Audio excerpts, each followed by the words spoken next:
ons lees uit Efesiërs 4 vers 10. Die een wat neergedaal het, is dieselfde een wat opgevaar het tot bo al die hemele, sodat hy alle dinge kon vul. Op my onlangse reis in Japan is ek konstant herinner dat ek nou vreemde land is. Alles is anders, die taal, kultuur, godsdiens, kos, plante en diere, selfs die toilette is anders.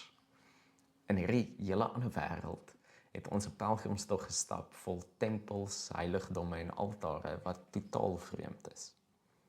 Op hierdie reis deur hierdie vreemde landskap is ek herinner aan hierdie woorde in Efesiërs.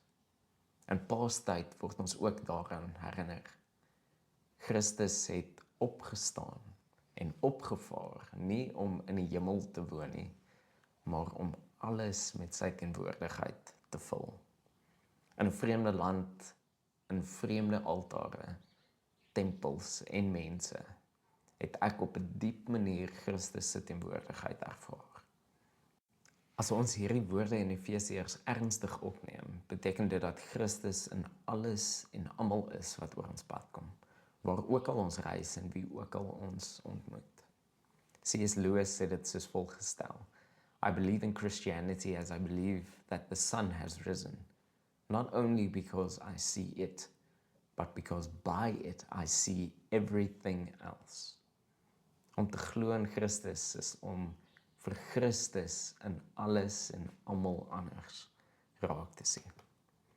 Reis vandag verder met hierdie gedagte.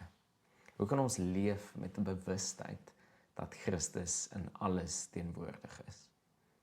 En hoe verander hierdie gedagte die manier wat ons op reis is?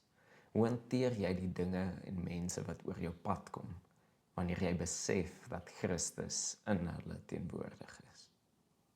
Kom ons bid saam.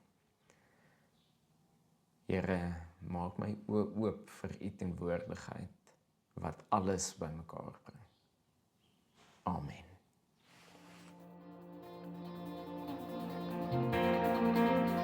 Stellenberg Gemeente, oor grense heen.